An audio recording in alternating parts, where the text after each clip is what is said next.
Olá pessoal, eu sou Janaína Chiaradia, da coluna do Paraná Portal, em loco Novas Tendências do Direito e também do canal do YouTube.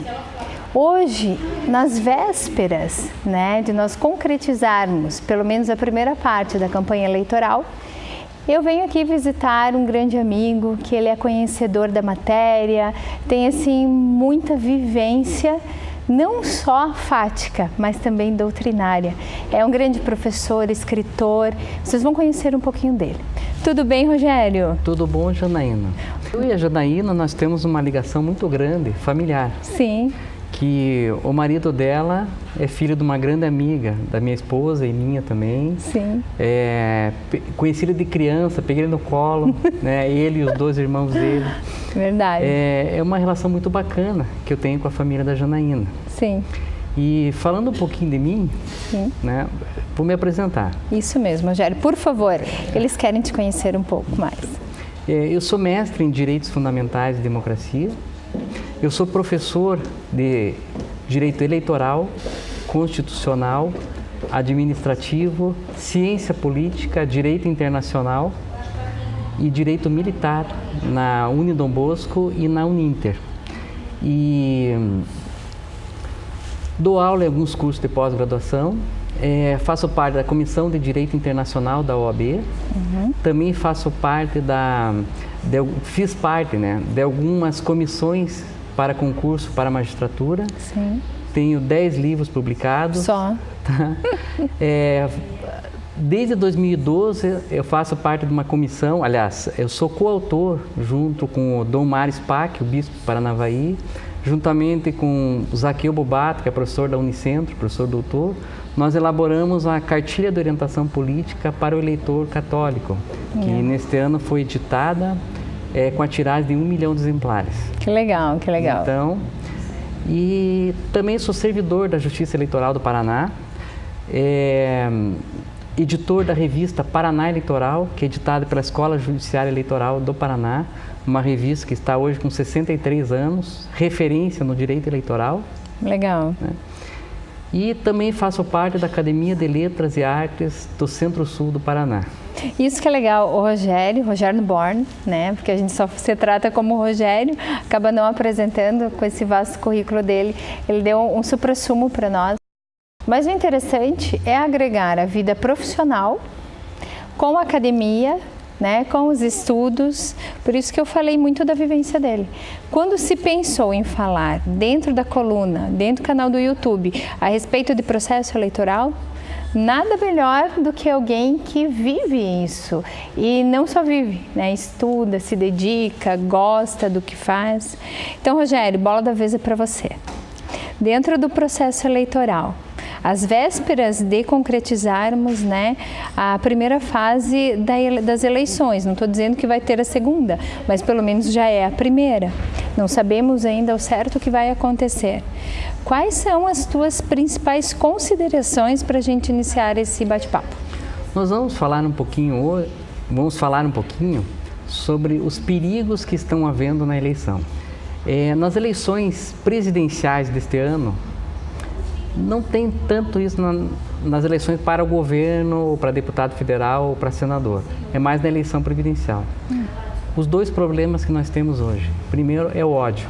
Sim. Primeiro é o ódio. E o segundo são as fake news. Então, dentro das eleições hoje, existe um discurso muito... Hoje, o debate está virando tentativa de convencimento. E está criando rivalidades, estamos perdendo amigos por causa da eleição, tanto de um lado quanto do outro. As pessoas estão intolerantes, não estão raciocinando como se deveria para escolher seu candidato. O segundo é o grande número de fake news. O que é fake news? Fake news são notícias falsas implantadas pela internet. As fake news é colocar um fato desonroso para o adversário para conquistar sufrágio, para conquistar votos. E como se proteger disso, Para você se proteger das fake news, o ideal é, primeiro, veja quem publicou aquela notícia. É uma fonte confiável? Essa fake news, essa notícia é verdadeira? O que você vai fazer? Você entra lá dentro do site daquele veículo de comunicação e vê se a notícia bate com aquela que saiu no Facebook. Que eu já vi pessoas montarem notícias verdadeiras, colocarem no Facebook com outra linguagem. Então, primeiro, veja se o veículo é confiável, verifique lá no site do veículo se é confiável, veja se saiu em outros meios de comunicações, porque as notícias normalmente não saem somente no jornal. Eles saem em vários jornais com algumas diferenças. E essas diferenças é importante você saber, desde que sejam verdadeiras. Então, verifique se saiu em outros jornais essa mesma notícia.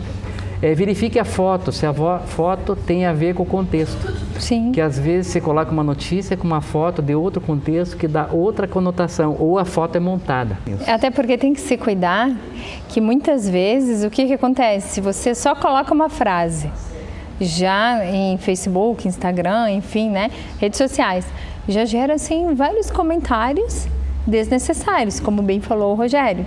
Imagine se eu começo a compartilhar fake news, né? Eu vou estar assim caindo naquele lame muito próximo de cometer inclusive, né, uma afronta à Constituição Federal, porque eu tenho a liberdade de expressão, mas eu também tenho que garantir e respeitar a integralidade, a dignidade da pessoa humana, né? Sim. Nós não temos hoje a censura prévia, nós temos a indenização posterior. Ótimo. Você pode falar o que quiser, você pode falar o que quiser, mas se você falou uma inverdade, você vai ter que indenizar o prejudicado. Exatamente. O veículo de comunicação vai ter que oferecer o direito de resposta. E dentro do direito de resposta está correndo um fenômeno interessante, né? É uma fake news invertida. Então, o que acontece, né? O jornal, um jornal confiável, com fonte segura, ele dá uma notícia de corrupção de determinado candidato. A notícia é verdadeira, é confiável. Daí, o candidato acusado de corrupção, ele dá uma resposta dizendo que aquela notícia é fake news. Então, está ocorrendo um fake news ao contrário. Então, tem que tomar cuidado, né? O veículo, ele tem que oferecer direito de resposta para o político.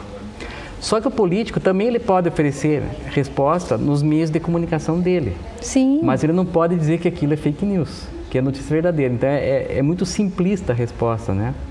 Isso fica parecido com depois das eleições, que o político é acusado de caixa 2 e a resposta que ele dá é padrão, né? As contas foram aprovadas pela Justiça Eleitoral.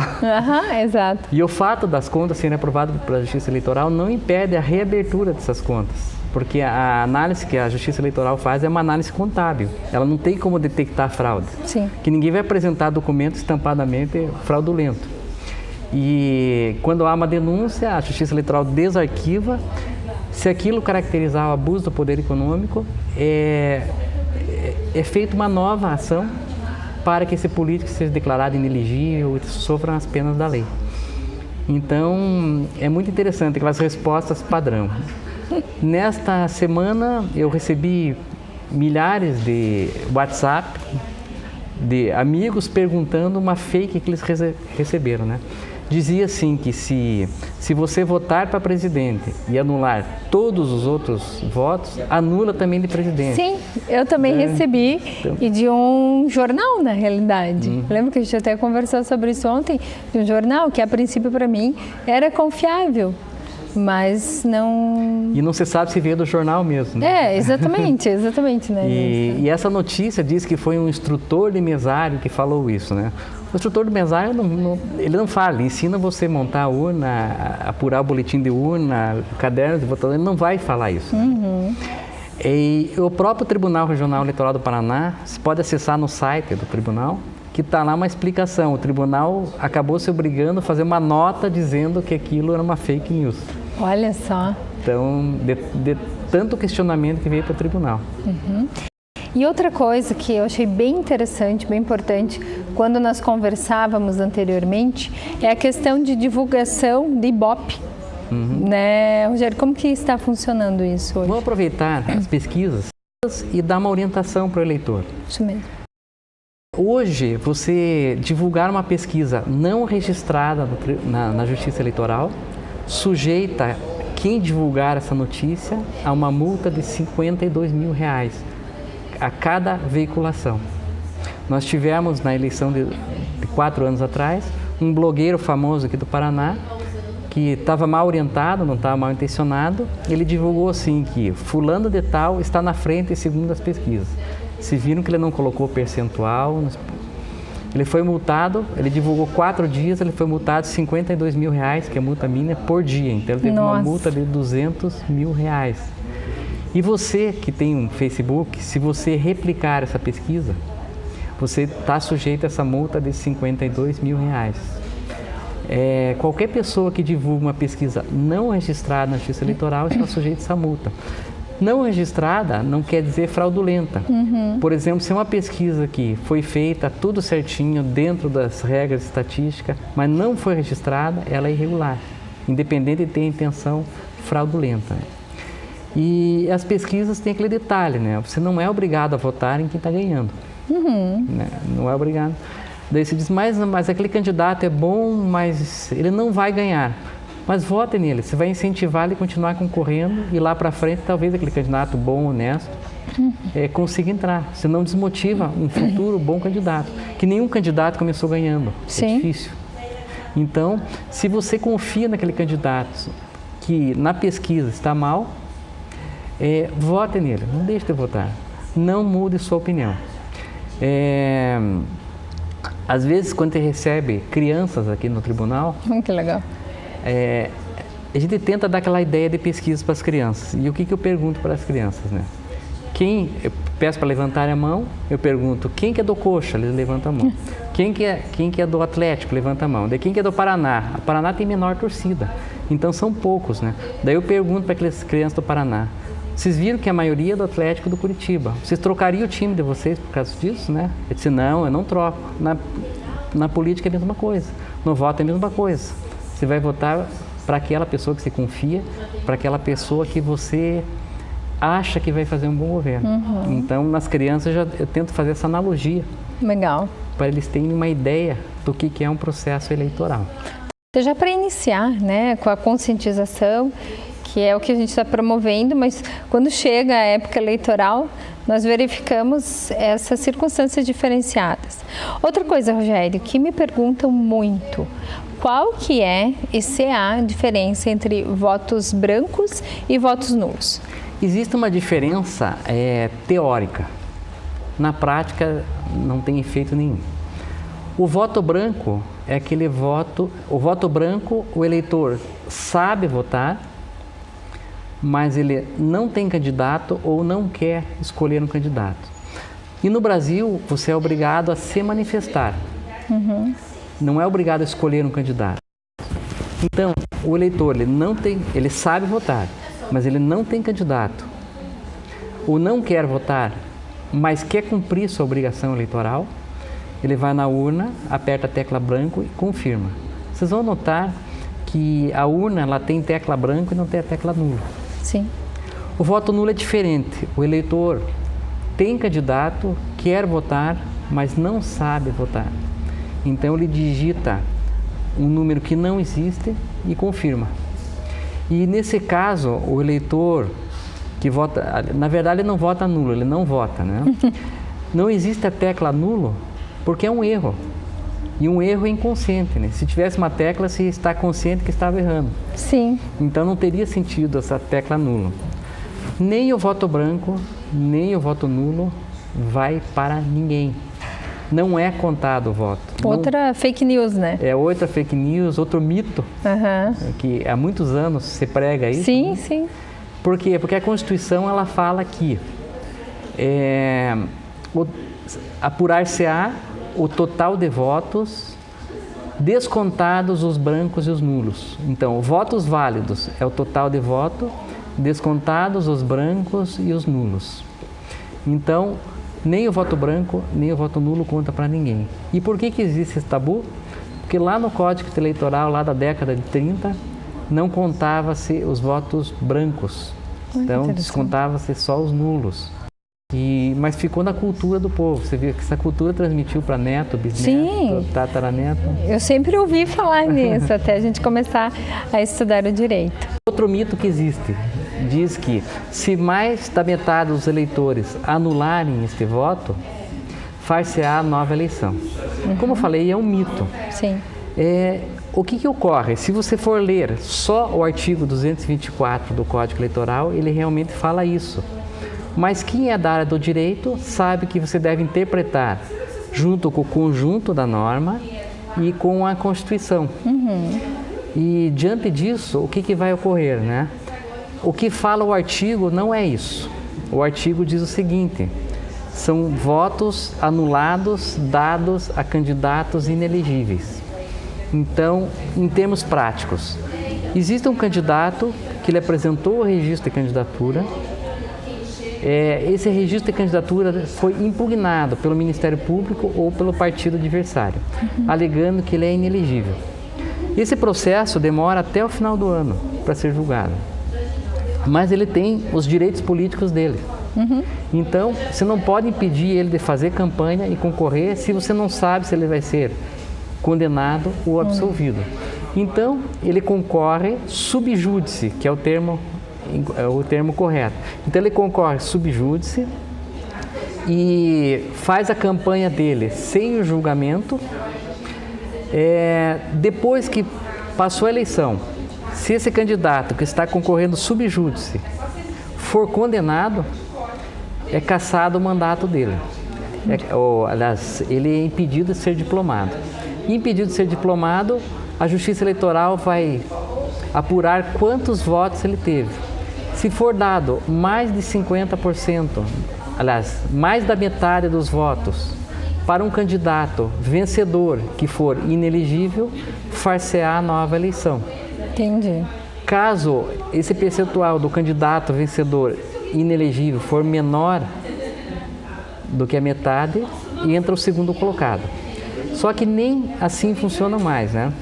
Porque com a reforma de 2017, se o candidato vencedor para o Poder Executivo for declarado inelegível, far-se-á nova eleição com qualquer percentual, menos ou mais de 50%.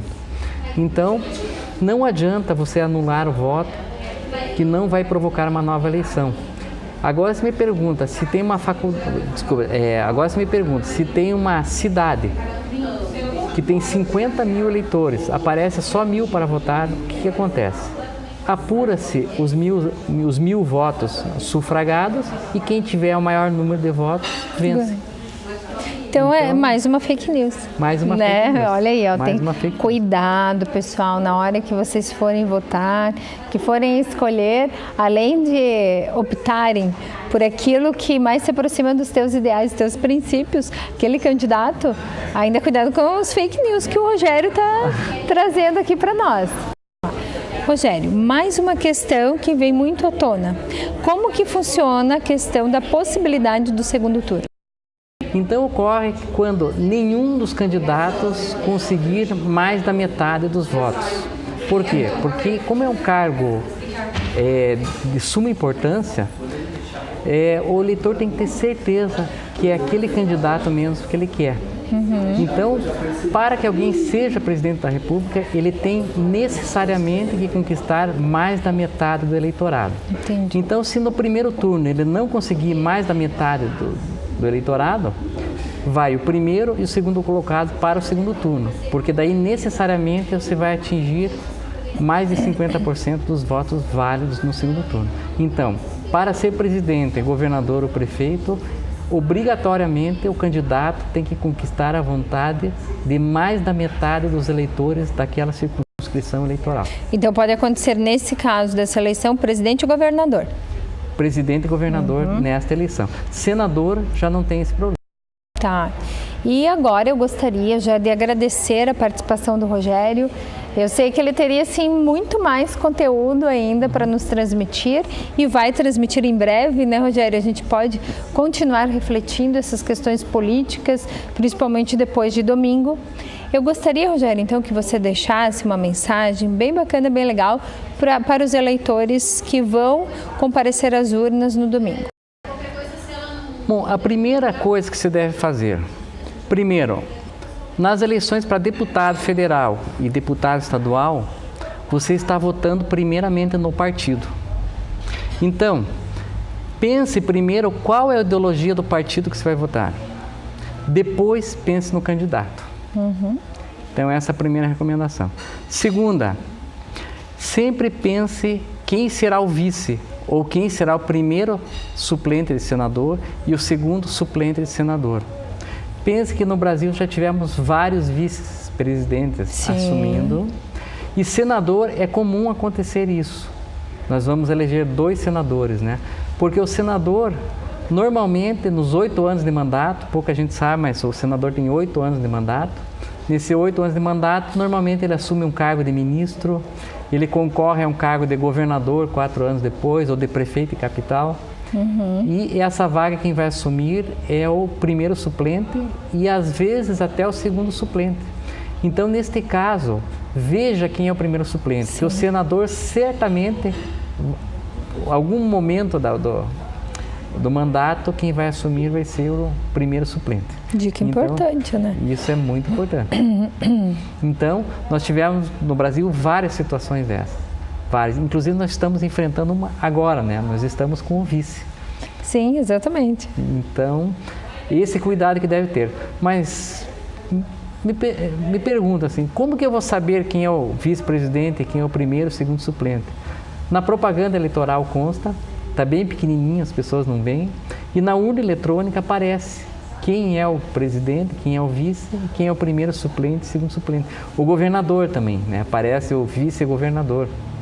Então, tome esse cuidado, veja quem vai substituir esse detentor, esse chefe do Poder Executivo. E é interessante, então assim, como a campanha, né, da própria Justiça Eleitoral, vem para a urna, vá votar, exerça o seu papel de cidadania, analise, ainda dá tempo, pessoal, quem não analisou ainda a questão dos seus políticos, daqueles candidatos que você quer entregar o teu voto de confiança, porque é um voto de confiança, né? Dá tempo ainda de analisar, dá tempo ainda de questionar, de debater, mas assim, um debate dentro dos parâmetros de cidadania, né? Sem ódio. Sem ódio, exatamente, como diz o Rogério, sem ódio, por favor. Então é muito importante que você exerça seu papel de cidadania, que você vote consciente e, Rogério, mais um término, não consigo parar de falar com o Rogério, porque cada fala que ele apresenta tem mais uma curiosidade para nós, né? Mas é isso então, né?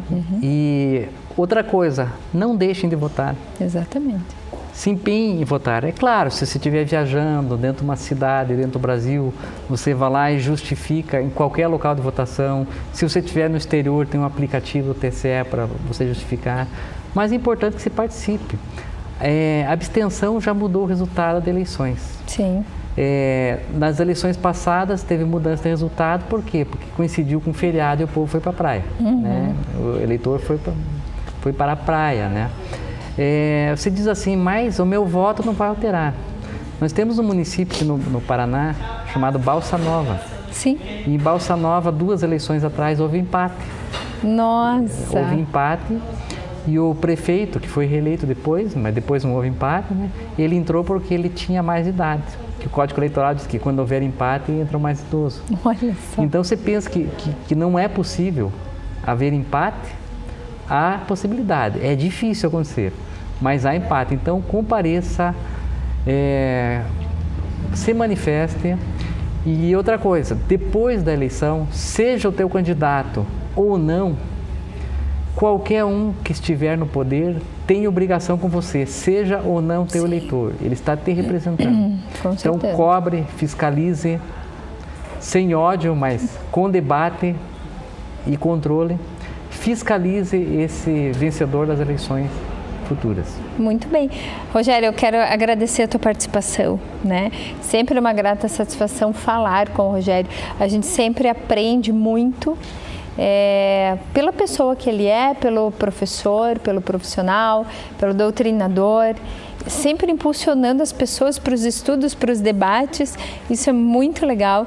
Quero te agradecer e deixar aberto tanto o canal do YouTube quanto a coluna do Paraná Portal. Foi uma honra muito grande, conversa entre professores. Professores é uma das classes que tem maior carinho. Sim. Eu sou filho de professora, né? E agradeço pela oportunidade.